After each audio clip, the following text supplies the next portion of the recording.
La guerre ne se déclare plus, elle se mène à bas bruit, insidieusement, elle est hybride.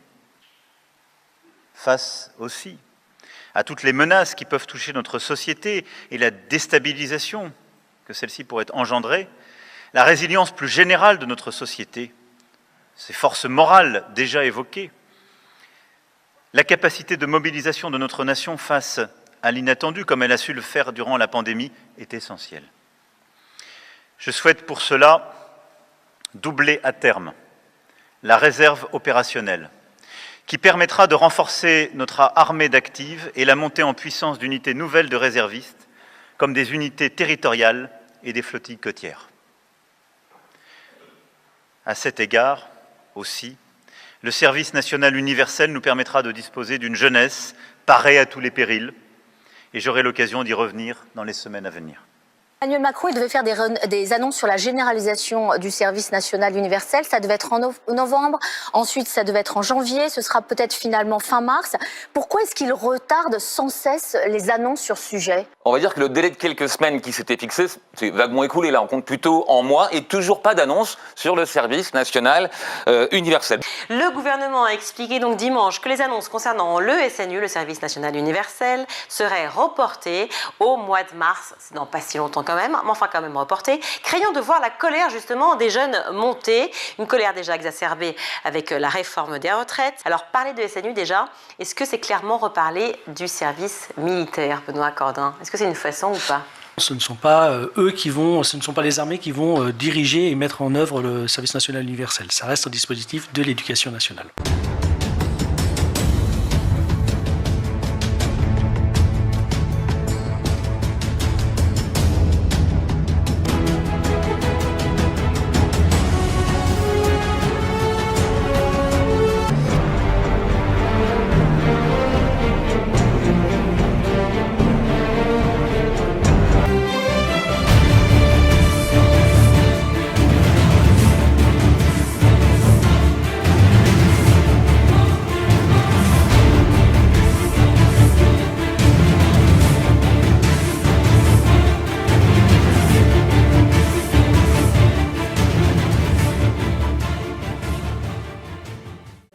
Vous allez vraiment apprendre donc ce que c'est une cérémonie des levées des couleurs. On va repartir sur une préparation militaire un petit peu différente, qui a été réalisée en deuxième phase, en partenariat avec l'armée de terre. Alors ça doit être au 3e RHC, si je ne me trompe pas, de Étain. Voilà, et donc c'est Manon qui va nous raconter, nous relater un peu son expérience SNU. Merci. Étain, il y a un régiment d'hélicoptères de combat. Donc c'était 5 jours en régiment. On arrive le dimanche soir pour l'intégration. En fait, on a nos chambries avec moi c'était des filles, du coup on était 3 dans notre chambre. Ensuite, on commence déjà les manœuvres de base de type mise en toit. On apprend à marcher au pas et les différentes manœuvres en fait de base du militaire qu'il faut qu'on maîtrise finalement à la fin de la semaine pour qu'on ait déjà un petit bagage derrière nous. On dîne tous au restaurant militaire et ensuite on retourne en chambre. On a aussi tous les soirs à peu près, peut-être tous les soirs, mais on a des cours sur la théorie militaire, sur les grades, sur comment intégrer l'armée, sur les différents corps d'armée aussi et ce qu'on peut y faire, parce qu'on ne s'en rend pas compte quand on est d'un œil extérieur, mais on peut faire des métiers hyper différents dans l'armée. On a aussi fait, du coup on a découvert les différents corps de métier qui étaient déjà au sein de notre propre régiment, donc 3e régiment des hélicoptères de combat. On est allé visiter les hélicoptères, on a pu avoir des instructions au tir, on a aussi fait une simulation de tir. Pourquoi avez-vous voulu faire justement ce SNU ? Parce que moi je veux être dans la gendarmerie et oui. Puis je me suis dit ça va être une bonne expérience et un bon début pour voir comment ça pourrait se passer.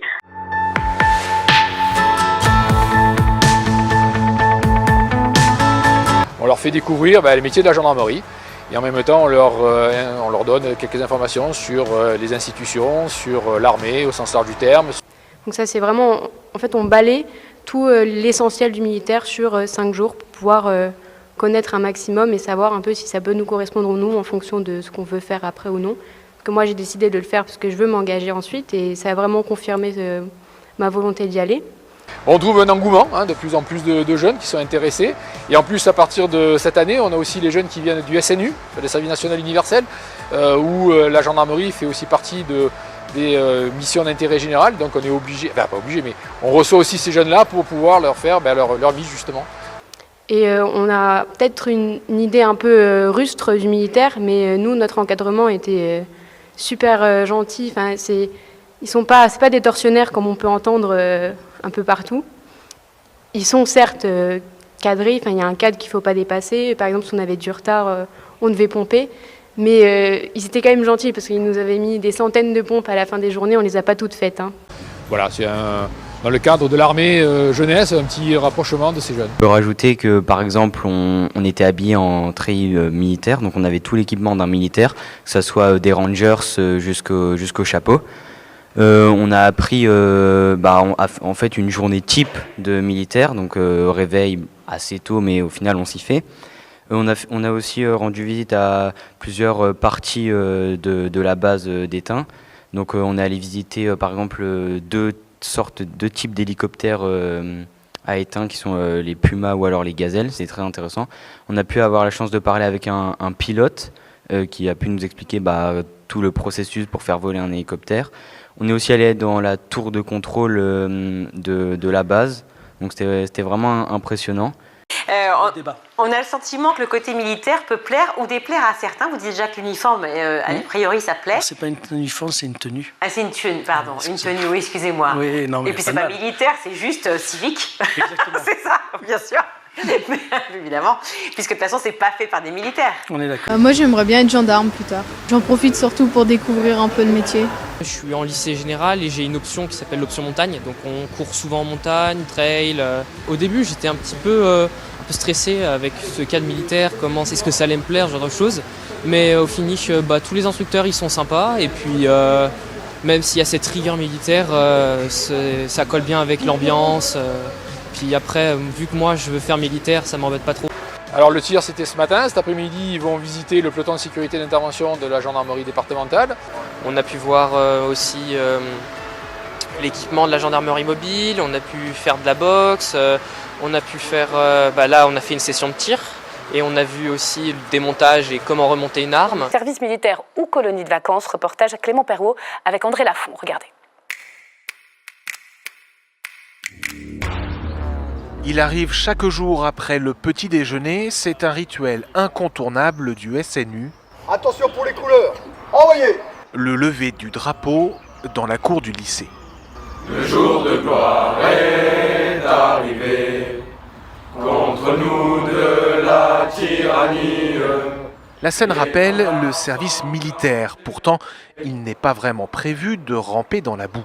Ce qu'on ressent, c'est que ça ressemble quand même drôlement à un service militaire. La Marseillaise, la casquette, l'uniforme, les parcours sportifs, etc. Aujourd'hui, je pense que les jeunes, on est dans une génération où on a peur, où l'Europe commence à être en guerre. On n'a pas envie d'entendre parler de service militaire ou d'engagement militaire. C'est vraiment, je pense, contre les piliers de notre génération. On est dans l'économie du bonheur. Les jeunes veulent finalement miser sur leur avenir.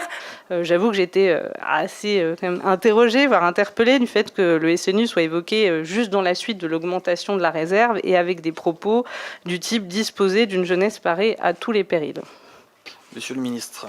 Il est clair qu'il y aura plusieurs phases dans ce service national universel et qu'à un moment donné, il faut aussi que nous, on soit en capacité de donner de la visibilité je précise bien que tout ça sur la base du volontariat, pour celles et ceux qui ensuite voudront devenir réservistes ou incorporer un certain nombre d'offres pour la jeunesse que le ministère des Armées peut déjà avoir, service militaire volontaire, etc. Dans votre réponse, il y a une précision sur la phase numéro 2, où vous diriez qu'elle serait facultative. Or, la volonté du président, c'est qu'elle soit obligatoire. Mais à travers votre réponse, est-ce que ce ne serait pas que la phase numéro 2 puisse être facilitante pour celles et ceux des jeunes qui voudraient aller vers les armées en laissant le choix éventuellement de continuer d'aller vers des missions d'intérêt général telles qu'elle est aujourd'hui. Moi, je suis déjà dans la projection de ce que pourrait être la phase optionnelle militaire proposée par le MINARM en lien avec les réserves.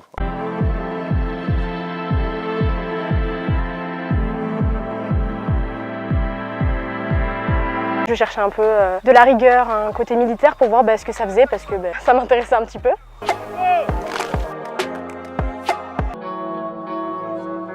Il y a eu l'intervention de plusieurs corps armés. Moi qui voulais intégrer l'armée, ça m'a été très utile. Il y avait des intervenants qui ont du vécu, des ex-militaires, des ex-colonels, tout ça.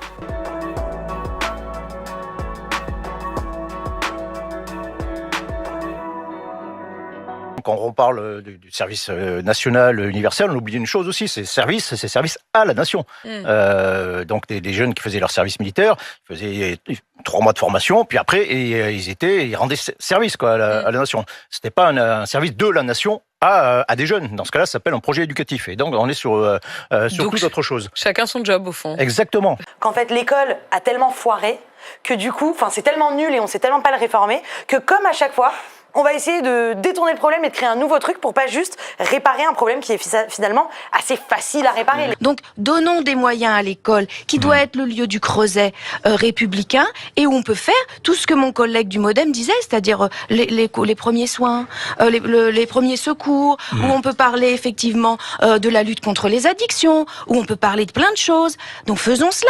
Et puis apprenons aux jeunes à connaître effectivement un environnement qui n'est pas le leur. Les classes vertes, c'est l'accès à la campagne pour les urbains et l'inverse peut-être vrai. Pourquoi dire non si on offre aux jeunes cette possibilité-là? Parce que là, c'est une sorte de fantasme sur une sorte de revival, ce que j'ai tout à l'heure, du service militaire. Qui a ce fantasme-là? Mais Monsieur Macron, quand il l'a proposé, et puis là, c'est quand même des choses qui sont un peu militaires dans l'esprit, pardon. Donc moi, je crois qu'il faut le faire dans le cadre scolaire. Et c'est super ça. Donc donnons les moyens à l'éducation nationale de le faire. Après 40 ans de carrière, en tant qu'officier dans l'armée de terre, ce Brignero engagé a troqué le treillis pour l'uniforme de directeur de centre SNU de Saint-Martin-en-Haut. On est loin des opérations extérieures qu'il a vécues au Sahel, en Afghanistan, au Kosovo ou encore à l'époque en Yougoslavie. C'est à la fois militaire et pas militaire, c'est pas encadré par des militaires. C'est quoi ce service? C'est pas un service militaire, c'est un service civil. Le service national universel, c'est l'innovation du président de la République qui a décidé de mettre au pas la jeunesse avec un super dispositif qui vise à envoyer des jeunes un peu... alors, dans un premier temps, c'est volontaire, mais on sait que ça va probablement être annoncé qu'il sera généralisé. Donc, envoyer des jeunes un peu en espèce de colonie de vacances militarisées pour les mettre au pas avec un lever de drapeau et la Marseillaise. Le service national universel, ce n'est pas un simulacre de service militaire. Je me suis inscrit au SNU parce que je voulais avoir un cadre militaire, une expérience militaire, même si c'est un petit peu différent, parce que après je veux m'engager dans l'armée. Très investi dans ce projet, Thomas Gassillou, député du Rhône et président de la Commission de la Défense et des Forces armées à l'Assemblée nationale, mène les opérations. À l'occasion d'un récent débat public sur la résilience à Marcy-l'Étoile, il a invité la ministre déléguée à la jeunesse et au SNU pour promouvoir ce service national des temps modernes.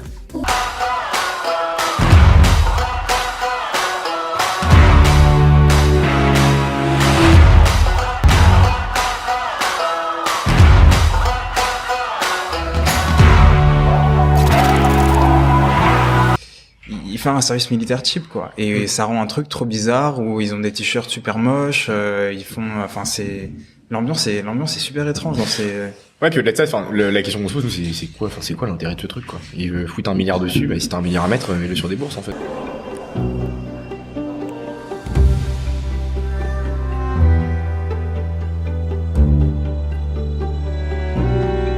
C'est toujours un grand plaisir pour moi de vous accueillir en Sorbonne à l'occasion de cette cérémonie de clôture des séjours du service national universel. Bonjour à toutes et à tous, je suis la présidente de promo du FIAP Jean Monnet. Là-bas, nous ne sommes pas fait des amis, mais une famille.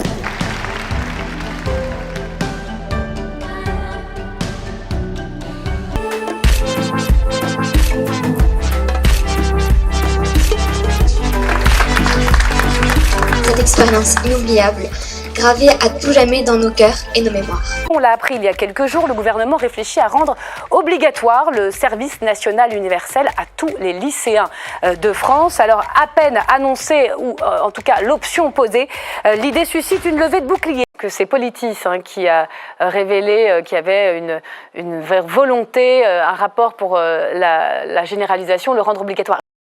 Vous allez rendre le service national universel obligatoire dès l'an prochain. C'est la presse qui nous l'apprend. On a l'impression qu'il y a deux options. D'abord, le garder facultatif sur une période de vacances, ou bien le rendre obligatoire, et là sur une période scolaire. Si on reprend le programme du candidat Macron en 2016, il a annoncé déjà.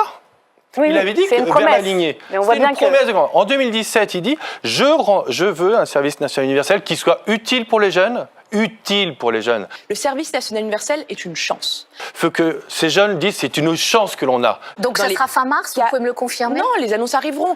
Ça veut dire que vous devez quand même déjà savoir si ce sera une extension du SNU ou une obligation. Deux hypothèses sont aujourd'hui sur la table. Vous ne savez toujours pas si ce sera une extension ou une obligation? On a toujours une préférence plus personnelle parce que Et quelle est la vôtre? Moi je crois que plus il touchera de jeunes, plus il permettra la mixité, plus il sera aussi sur le temps scolaire, puisque c'est une des hypothèses, ou l'autre sur les vacances, plus il sera finalement accessible à tous. Maintenant, c'est l'arbitrage que nous attendons du président de la République. Est-ce qu'on fait ça sur le temps scolaire ou hors temps scolaire? J'ai pas la réponse. C'est le président qui va trancher sur toutes les possibilités. Moi, je dis que si c'est pris sur le temps scolaire, depuis la réforme Blanquer, le temps scolaire est contraint. Il y a un stress permanent dès l'entrée de la classe de seconde, puisque le bac se prépare en 2 ans aujourd'hui. Si c'est pris sur le temps scolaire, les épreuves de spécialité ont lieu en mars. Les programmes faits par les grands thésards de l'éducation nationale et du ministère de l'éducation nationale, bien loin des réalités, ne comprennent pas toujours le sens du terrain et construisent des programmes qui sont très éloignés de la réalité et de ce qu'on peut enseigner sur le terrain. Est-ce qu'il n'y a pas aussi derrière ça, ce recul, ou en tout cas cette attente, une peur finalement de mobiliser les jeunes contre le projet des retraites, vous voyez, qui est tout d'un coup... Je vois très bien ce que vous voulez dire. Repousser les annonces, pour vous, c'est aussi par peur d'une mauvaise image du gouvernement, parce qu'on a vu la répression que subissent les étudiants. Alors je les ai notés, parce que je ne les avais pas toutes en tête. Il y avait l'évacuation d'une assemblée générale à Strasbourg, l'expulsion de l'occupation de l'école des hautes études en sciences économiques et sociales au début du mouvement, la répression policière qui s'est intensifiée. Ensuite, il y a le déblocage de l'université de Lille 2, lycée Racine à Paris. Bah ouais, quand même un mouvement, hein, les jeunes engagés, ils sont là. L'expulsion de l'occupation de la salle de la cité à Rennes ou encore de la fac Victor Ségalen à Brest. Bref, ça rame un peu parce que les lycéens, les étudiants sont quand même en colère, ils le disent. Est-ce que peut-être que cette histoire de service national universel, c'était peut-être pas le moment que ça arrive et donc le gouvernement s'est dit on reporte d'un mois et on voit? Déjà, moi je pense que si le gouvernement ne veut pas mettre en place et annoncer le SNU dès maintenant, c'est parce qu'en fait il a peur que la jeunesse soit contre et il a peur que ce soit la petite goutte d'eau qui fasse déborder le vase dans la contestation sociale actuelle. Et c'est pour ça que les annonces elles reculent de semaine en semaine. Le grand défaut que je fais à cette mesure, c'est comme d'habitude avec Emmanuel Macron, c'est-à-dire je décide, ça s'applique et il n'y a pas de débat. Bon, est-ce qu'on peut pas faire en sorte de mettre tous les jeunes, d'interroger tous les jeunes à travers ce que moi j'aimerais bien, une convention nationale en direction de la jeunesse et qu'on regarde quelles sont les véritables priorités en matière de jeunes. Je rappelle une nouvelle fois, 2 milliards d'euros, c'est le budget des bourses en France. Il y a seulement 700 000 jeunes qui bénéficient de ces bourses. Combien de jeunes abandonnent les études? Combien de jeunes ne se font pas soigner? Enfin, c'est scandaleux, quoi. C'est scandaleux. Mettons les moyens en direction de l'épanouissement des jeunes. Si le SNU devient obligatoire, il se pourrait donc que sans le SNU, on ait une impossibilité de passer le code de la route, j'entends, de passer le baccalauréat aussi, donc de passer son bac, c'est quand même pas rien, ou un autre diplôme, et une exclusion des concours administratifs. Dans certains départements, des lycéens mineurs, des enfants vont être encasernés dès cet été. Chanter la Marseillaise au garde à vous, marcher au pas, s'entraîner au cri de SNU. Bref, une parodie de préparation militaire.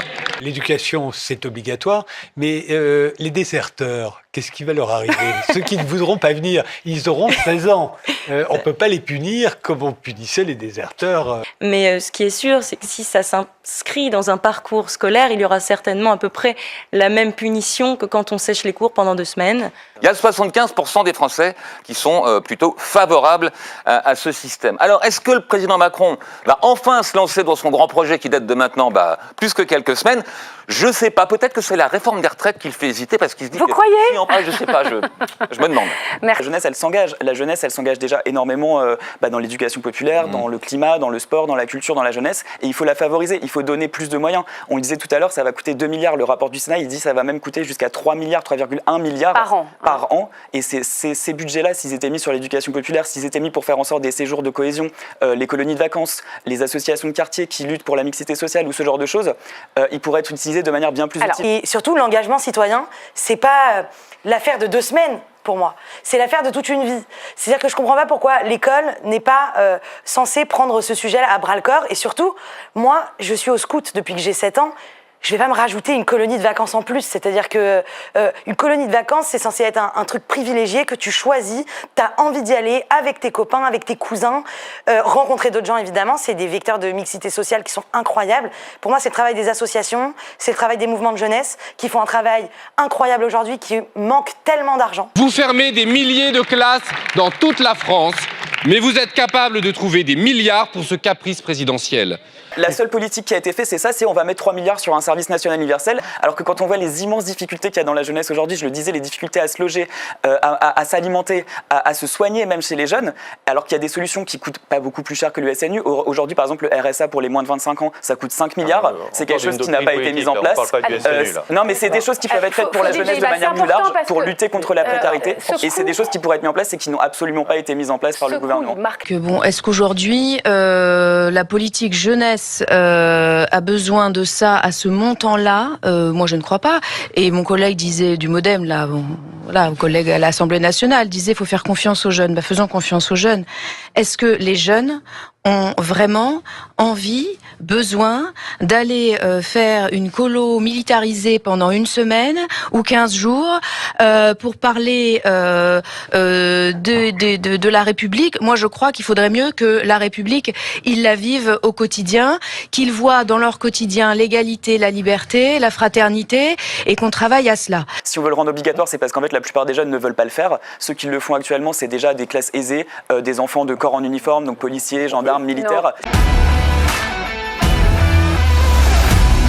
Je me suis inscrit au SNU parce que je voulais avoir un cadre militaire, une expérience militaire, même si c'est un petit peu différent, parce que après je veux m'engager dans l'armée. Plus d'un tiers des volontaires, toujours en 2021, étaient issus de familles de militaires. Mais Christophe Blanchet, on sait ce qui se passe aujourd'hui. Mais ce que je veux savoir, c'est ce qui va se passer demain. Ce qui va se passer demain, c'est que ce service national universel sera rendu obligatoire. Est-ce que ça va être obligatoire? Il faut qu'il le soit obligatoire. Si on veut une réussite, il faut qu'il le soit obligatoire. Mais on veut les emmener vraiment vers quelque chose qui, sous l'étendard. C'est très intéressant. Maintenant, ça y est, on sait, il sera rendu obligatoire, mais ça, je le sais parce que j'en ai discuté avec la ministre concernée qui le confirme. Quand on sait qu'est-ce que c'est le SNU, non, ce n'est pas de bon augure. Non mais les jeunes, ils ont besoin qu'on les mette un peu au pas, quoi. T'as cette conception de la jeunesse qui est pas mal portée par une génération que nous on appelle les boomers, les plus âgés. Et il y a ce truc de la jeunesse quand même, faut l'adresser, quoi. La jeunesse c'est un problème et il faut lui adresser une réponse sécuritaire. Faut les mettre ou pas. Faut les discipliner.